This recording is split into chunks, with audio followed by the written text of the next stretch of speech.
to another episode of Gaming the System.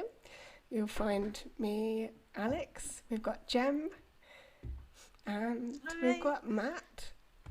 And we Hello, are everyone. three intersectional feminists, and we're here to talk about gaming and feminism.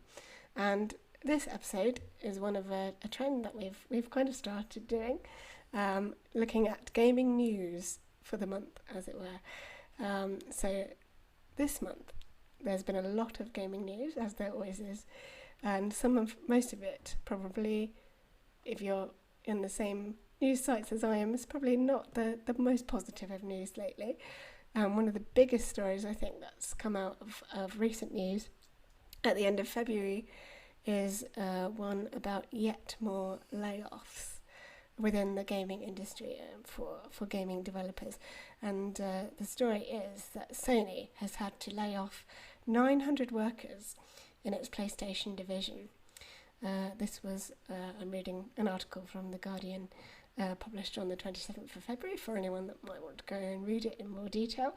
But essentially, the news is that the company will be cutting 8% of its entire workforce, citing changes in industry and a need to deliver on expectations from developers and gamers. So yes, real-time cuts, meaning people essentially out of work, which is never good news. And I know, having friends who have been personally affected by layoffs in last year as well, it just seems to be a never-ending snowball of horribleness. But yes, basically the job cuts themselves will be occurring in the Americas, in Japan, in Europe, the Middle East, Africa, and the Asia Pacific region. So basically everywhere. And the entire London studio will be closing as well, which is interesting because I was thinking to myself, I haven't actually done enough research, but I don't know if either of you know if that's PlayStation's only office within the UK or if there's more than just in London. I'm making the assumption it's just in London, but I could be wrong. Something to look up for myself later on, perhaps. But yeah, basically the through line from the CEO was saying that we need to deliver on expectations, to continue to propel future technology in gaming. So we took a step back to ensure we are set up to continue bringing the best gaming experiences to the community. But this follows, as I said, a kind of spate of layoffs that have been happening over the course of the last year or so, or even further back. Microsoft has cut over 2,000 workers after its acquisition of Activision Blizzard, which we've talked about a lot in previous episodes for its various controversies. Let's see. Riot Games, the developer of League of Legends, said in January it was laying off 11% of its staff, so it just seems to be happening all over the place, really.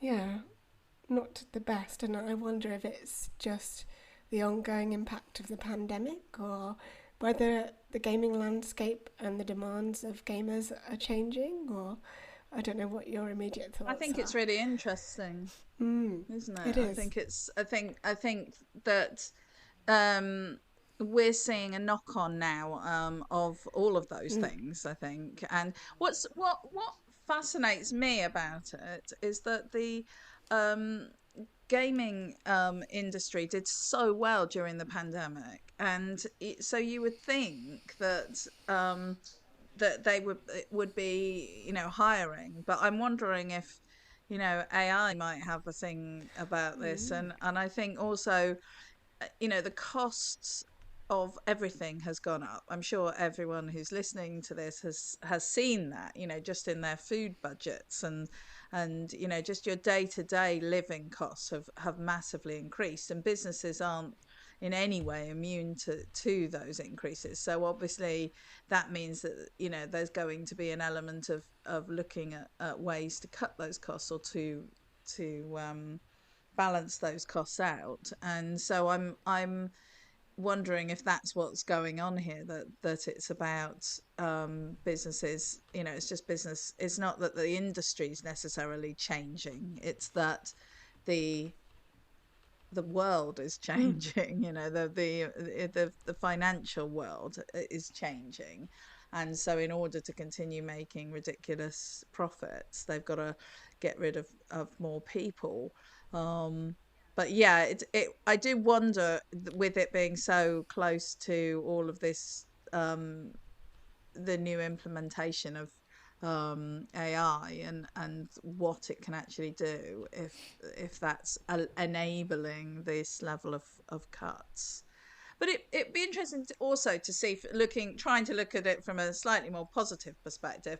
It'd be interesting to see what impact that has on like the indie Indeed, yeah. industry, because like kicking 600 people out of these jobs is, they're not necessarily going to go out and go to a completely different industry. So that we may see an increase in smaller, more niche games companies and publishers and what have you coming out of this. Maybe. Yeah. I don't know.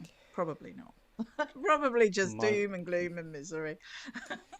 my theory on it is that the core of it was the SAG-AFTRA strikes in Hollywood. I think that they scared the shit out of the gaming industry, because they know that their plan is to phase out as many workers as they can and replace them with artificial intelligence, because then they get to keep more of the money. And there's no fiscal reason for the layoffs, because the gaming industry, Microsoft, come on, Microsoft is one of the most profitable companies on the planet. Gaming, Sony as well, and all these big gaming studios, they're going to be making obscene profits. They have been making obscene profits, and they're going to continue to, because the gaming industry is growing exponentially and will continue to. So there's no financial hardship for these massive studios with it, and so they know that we're going to do. They're going to fuck over people as time goes on, and they know that if the more time that goes on and these workers see, oh yeah, if we organise, then we can force them to limit what artificial intelligence does. And so I think they weren't planning to do this now, but as artificial intelligence seems to, in the last 2 years, seems to have made a massive leap forward for some reason, they've gone, okay, we'll do it now and cut them all loose before they've got a chance to organise. Because if they tried to do this in 2 years' time, when all of the game developers, a huge amount of their workforces have unionised together, it means that if Sony cuts 1,000 people, then everyone at Microsoft will go on strike, and everyone at Blizzard will go on strike. And now they're just going to cut them loose, as many as they can. But I imagine that they're going to do fire and rehire. So now these people, they're not officially employees, so they don't have all the employee rights, and you can just hire them as freelancers with no job security. Yeah. And it's I think the SAG-AFTRA strike is the biggest issue. That's my theory on it anyway. And then it will just come back down to greed and wanting to replace people with artificial intelligence so they can keep them. Yeah, I was watching a video roundup of this story, and particularly in reference to recent cuts. I think also some cuts at EA as well. They were saying that a lot of the time the people that are let go are then so desperate to get back into work that they then accept lower pay as a result, because this is the trouble. This is what all these companies are getting away with. They're like, oh, well, we're going to have to cut costs, so we'll just let these people go and then offer the same jobs at lower salaries. And people are taking them because they're so desperate, because they've been laid off and they want that security. Another thing they did mention, though, in the video, which was interesting, there are some gaming companies whose higher-ups are taking pay cuts instead of letting staff go. And again, that's one for me to look up, just to see which companies those actually are. But there are apparently some where their higher-ups are making the sacrifices rather than sacrificing, the hard-working people who are having all their jobs let go otherwise, So, yeah, it's I think it's happening all over the shop, basically, in every industry. So I think a lot of it probably does stem from the pandemic, but and it could just be, you know, changes in the way we're all doing things now as a result of the pandemic. You know, a lot of how we behave and how we navigate the world has changed, with remote working, for example, which probably has changed the way a lot of industries operate, and maybe that's reflected in our choices of game and how we choose to game now. But yeah, one to think about definitely as the year goes on. But yeah, it's just really sad to read about, you know. I don't want to end on a downer, but it is. Yeah, and hopefully we've got a couple more news stories from you both. So we'll hear from you both. Let's hear from Jem. And who have you got with you there? It's Leela. Hello, Leela. Aww. For any listeners, Jem's cat has made a visit to the table. Well, yes, mine is not so much a sort of breaking news story as an annual news story. So our listeners will, I'm sure, be aware that yesterday, the 8th of March, was in fact International Women's Day. And yes, there is an International Men's Day, and it happens in October, is it? So, can't recall. Don't But know, yeah. I'm asking you as our token man. So yes, but International Women's Day is a big deal, primarily because it's supported and encouraged by the UN. So it's an opportunity to celebrate women, and successful women, and also to celebrate the input of women around the world, around the globe. And it's usually an opportunity to highlight some of the issues associated with being a woman, such as domestic violence and uh, unfair pay, unequal pay, and um, oh, um, caring roles and things like that. So it's an opportunity to highlight some of the issues that women experience in around the whole globe, and also to celebrate women as well. So increasingly, you can imagine that it's used as a marketing tactic, and a bit of the whole pink washing and things. So it's a little frustrating in that respect, because it's usually you see a lot of companies being like, "Oh, it's International Women's Day. Let's do something that makes up for all of the misogynistic crap and the patriarchal bollocks that goes on through the rest of the year." Um, so yeah, there was quite a few people talking about games that feature women, that games that have been designed and made by women, and games that um, women might like to play. So you know, it's good because it does raise the profile of these games and these people. So you know, I'm not going to argue with it, because I think, you know, all publicity is good publicity. But it's kind of depressing that, given that women are over 50% of the international population, we still have to wait for one day a year for our contributions to humanity to be recognised. So I thought what we could do is just well, was interested in what your thoughts are about International Women's Day, and if you've done anything interesting for it, or seen any interesting posts, or anything that sort of made you either, you know, think um positively or negatively about the day.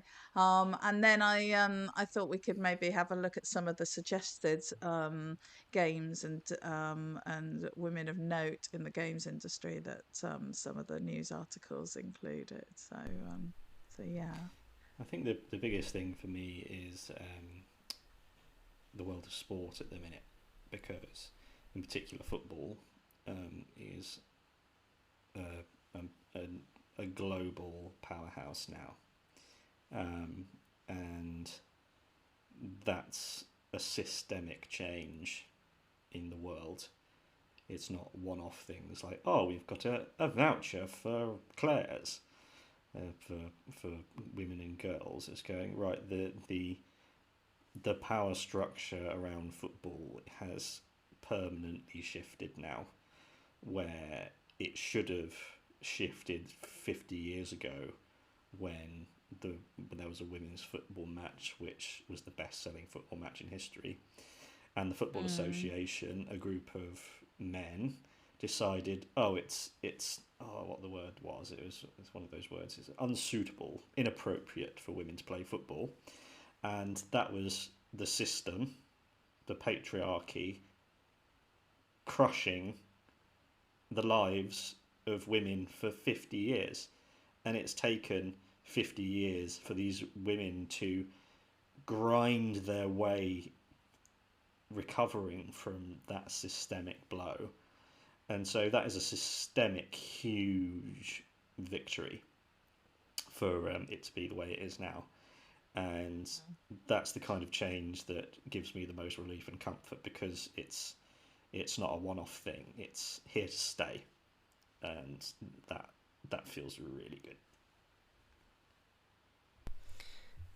Yeah. Absolutely. I always have sort of mixed feelings about International Women's Day. Like a lot of these days, it's a bit like, it's not quite the same, but I always think Valentine's Day is a bit of a waste of time, because like, why would you need one day in the year to tell your significant other how much you love them when you probably should be doing it all year round? Same principles apply to championing equity and the value of women in society, and such like. So yeah, I always have a bit of mixed feelings, but I think most of my experience yesterday was definitely an intersectional one. At least when I looked on social media, most of the posts I saw, because I follow a lot of disability advocates, were advocating for visibility of disabled women, and how often disabled women are left out of the conversation when it comes to feminism and things like that. And I know obviously we talk about it a lot because I happen to be disabled, and I'm sure plenty of other women we know are also disabled as well. And so, yeah, it was just kind of from that angle, I think, that I experienced International Women's Day yesterday. I didn't do a post for it. Sometimes I might feel like it, but at the same time, I often worry it can come across as a little performative. Certainly from people who don't talk about women at all for the rest of the year, it can be very performative. Like you've talked about, Gemma, the whole pink washing thing, and it just comes across as ingenuine. Is that the word? Yeah, the opposite of genuine. Yeah. So yeah, it's mixed feelings really, but you just kind of think, oh yes, well, it's very good highlighting it, but you've got to walk the talk, haven't you? So yes, exactly. And I've had conversations with a friend who's a very active sort of race ally, and about things like how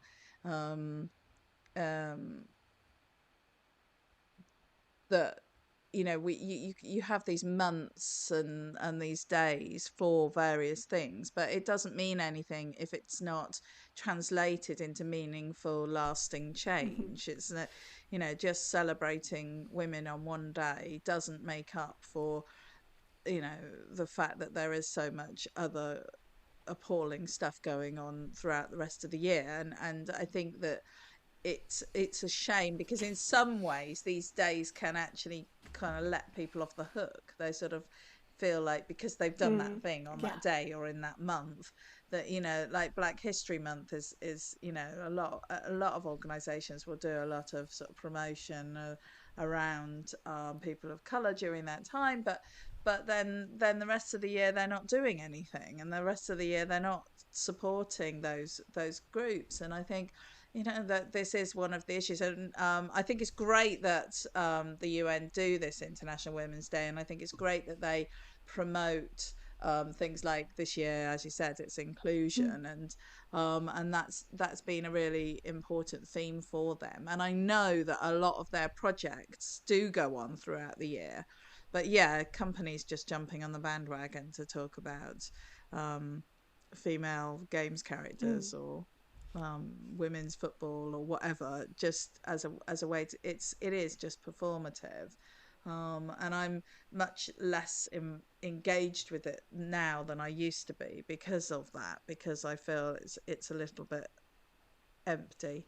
um just very quickly, the Sun did a piece on International Women's Day, celebrating 6 women who created last year's best video games. Now, I am not a Sun reader; it just came up on a web search, and you know, I'm reading it, so you don't have to. But I wondered what you thought of some of these people. So they've suggested Yoko Shimomura, who wrote the music for Kingdom Elden Hearts. Ring. Oh no, other one. Damn it. Close though. Yeah. I was on those Close. lines. And Yeah. and Street Fighter 2 and King of Dragons. Yep, and yeah, so they've got her, and then they've got Brigitte Rina and Galua Elsa, who are worked on an Indonesian adventure game called A Space for the Unbound. And I'm not sure what they did. Oh, they wrote it. They wrote it. Have either of you heard of that No, one? but it sounds interesting. No, I haven't heard of it. And Hannah Takada, who is a voice actor, so she's done various Japanese video game characters, and then Tilly Steele, who we probably all know as the voice and performance director for Baldur's Gate 3. And hugely talented, because everyone loves the voice acting in Baldur's Gate 3, and it is excellent. And then Abby Howard, who wrote, and I hadn't heard of this one either, and I feel like, so this is good. This is why it's a good thing. So Slay the Princess. Have you heard of that? Apparently, it was one of the most highly rated games of 2023. Well, that's passed me by completely.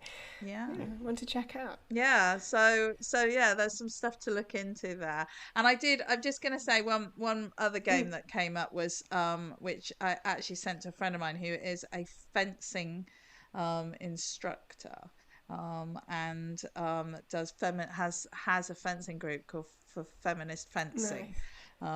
So she's not into video games at all, but I said that, you know, if you were to venture into the video game realm, this one might just encourage you, and it's called On Guard. And it's it's a fencing adventure that stars a dashing bisexual swordswoman who fights her way through enemies with the use of her sword, as well as environmental hazards like boxes and jugs. It's a colourful pixel-like aesthetic, with delightful combat made for a swashbuckling good time. Sounds really fun. Needless to say, she was like, yeah, that may actually just encourage me to get into games. So I just wondered whether you guys had any heard any video games and female-led video games or anything that you wanted to add to that list. Oh, that's a good question. That's to my shame. I can't think of any off the top of my head, which is either a sign of how male-dominated gaming is, or how rusty my brain is. One of the two. But yeah, we've talked about them all. We've talked about them, Yeah. haven't we, many times before? We have, in our, I'm sure. about, you know, this female Because we do this all year round, Yes. not just on the 8th of Not March. just for Christmas. Yes. Did you have a news story to bring to the discussion, Matt? Or yes. I do. I want to play. I'm going to do a role play. Oh, okay. Exciting. So, I want you to imagine. That makes me nervous. Alex, you have $50 million in the bank. Okay. Okay, Jem, you have $100 million in the bank, and I have $75 million in the bank. Okay, so everything else is normal. We just This feels like maths. So just it's a lot of money. We're good. Generational wealth. Don't ask how we got it. We just had it. So we do Gaming the System, and we've had an offer from a sponsor who wants to come in and come and have a strategic partnership. He wants to have a strategic partnership with us where we work together and we go hooray, and we tell the world how awesome these people are. So I'm going to go through a list of attributes about them, and I want you both to say flag when you see a red flag that would make you go no thanks. Thanks, no. Okay, so they are completely happy with and enforcing the execution of gay men. That's definitely a flag. Oh, flag. Flag. Okay. Never mind then. So we'll give them that one. We'll say okay, maybe. Oh, that's an old thing. That's something from 20 years ago, and they've changed everything about themselves. They are happy with and enforcing flogging lesbian women. Flag. Okay, I think we'll give this. We'll probably give these guys a miss. So the news story of this is the ATP, the Association of Tennis Professionals, the Men's Tennis Association, has entered into a 5-year strategic partnership with Saudi Arabia's, I think it's called the Financial Impact Fund or something. It's basically the fund. It's PIF. Investment fund. PIF, Public Investment Fund, right. And they've got $700 billion in that investment fund to invest in sport all over the world. And they are buying sport. And more specifically, they're buying men's sport because there isn't a country in the world where straight men aren't at the top of the privilege pole. And so what they do is they go to these sports associations where most of the men in them, if not all of them, are straight, or they are in the closet because they know that there are countries in the world where they are in terrible danger. There are 70 countries in the world where it is illegal to be gay. And so in the course of sporting history, that has kept people in the closet for their entire careers because they face not being able to have as good a career as they're good enough for. And this is the thing that really sickens me, because it's selling out gay male players, and it's not because of money. Because have you ever heard of? There's a tournament called the Six Kings. Yes. It's not a tournament; it's an exhibition. Yes, match. it's newly announced. What do you know about that? It's Alex? newly announced, and for some reason features all Grand Slam champions except for one Holger Rune, who for some reason has been included. Basically, it's top male players who they feel like will sell the most tickets. It's an exhibition. I believe it's taking place in Saudi, or is sponsored by Saudi money. And it's new, and it's basically saying, look how great this new exhibition is. Isn't it great? We should all watch it. And that's all I know about it, because it's only just been announced. I'm afraid I have nothing more to add other than that I probably won't be engaging with it in any way, because I don't find it an attractive prospect. But yeah. Yeah, so the the big things about this that I've picked up is it's called the Six Kings, and it's got Djokovic and Nadal, it's got Alcaraz and three of the other best, like 20-something tennis players. And now these tennis players, they already have tens of millions of dollars. Nadal and Djokovic are well on their way to be billionaires. They already have generational wealth. They don't need money. But what money can't buy is you being treated like a king, because they have all those pesky equality laws. So they're bribing the old guard of tennis to say to the new guard who worship them, it's completely okay. These guys are awesome. It's completely fine to take their money and go and be treated like kings. It's awesome and great and amazing.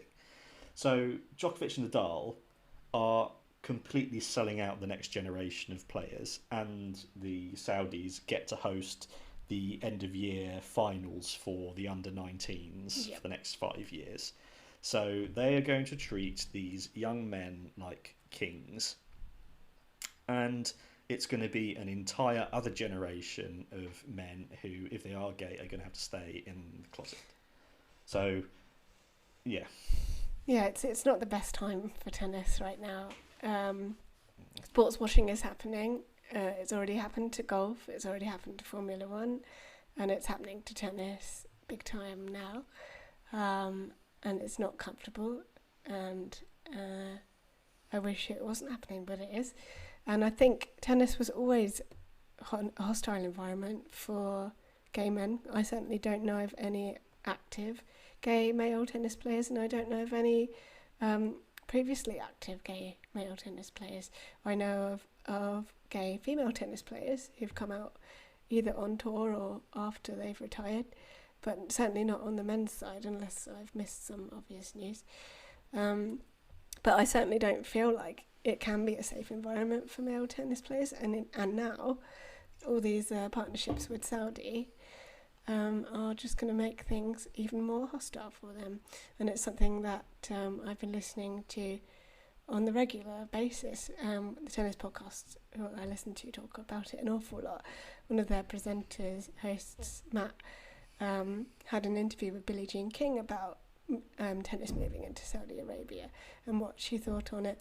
And he was very candid and open about the fact that as a gay man, he was uncomfortable with it. And it was a very beautiful interview, and I recommend everyone go listen to it because it's amazing. Yeah, it's just a really difficult time, not only for the players, but also for everyone working in tennis, journalists, podcasters, commentators, everyone. TV That's, you don't even presenters. think of that, yeah. Everyone involved in these tournaments. I mean, it's a money grab and it's sports washing, and I do not like it at all. No. No, and I mean, I'm not a sports watcher or follower, but it is such an influential thing in our society, and you know, sports, whatever sport people are into, they're into it properly hardcore, and you know, and it has a big impact on our culture, on our popular culture, and the way that people think. And as you say, you know, if these sports get into bed with organizations or countries in this way, then they are endorsing their behavior, and they are giving them an in to popular culture around the world, and they're saying, you know, this is an acceptable, or at least a tolerable way for countries to behave, or for businesses to behave, and yeah, it sends a really uncomfortable message out. And I think, you know, it does really worry me, because even if I don't follow sport, I am part of the culture, I'm part of, you know, the world, and its impact on that is significant and not to be underestimated in any way. Certainly, indeed. Well, I think that about wraps up this episode, unless either of you have anything to add. I just wanted to add one quick Go bit for on it, the Matt. end of that. So the Women's Tennis Association is being courted by them as well. Indeed. And Yes. there's gay lesbian tennis players who if they have to go there every year, you're not allowed to skip. There are some tournaments you're not allowed to skip, and when you do, if you do have to go to a tournament, you have to get there early. And imagine being a woman with brown skin going to this country who could be mistaken for a Saudi citizen, and you've got to be there for several days beforehand. You're in terrible, terrible danger for that. And I can't believe they focus on the most powerful, the wealthiest tennis players, and go, oh, we'll treat them like kings. So they go and say, oh, everything's completely fine. Whereas, what if you're a ball boy who's gay? What if you're an agent who's gay? What if your brother's gay? All those things. And now the Women's Tennis Association is being courted like that. And with the promise of, one of them said that the WTA has, or tennis, whatever it is, there's a commitment that women will have equal pay by 2033. And women said, well, if the Saudis can get us there, maybe it's a worthwhile trade-off. But we can talk about that at another time. Certainly, yeah. It's very indeed, complex, yeah. Indeed. Thank you, Matt, for bringing that up as well. It's a valid point to end on. So that's our roundup of gaming news for this episode. So thank you for listening and watching wherever you are. If you'd like to support us, there should be a link to our Patreon somewhere in the description or somewhere else on any of our social medias. We release new content, new episodes every Thursday. And you can find us on YouTube and Spotify and Apple Podcasts and wherever else our podcasts are available. So thank you for listening, and we'll see you next time. Bye.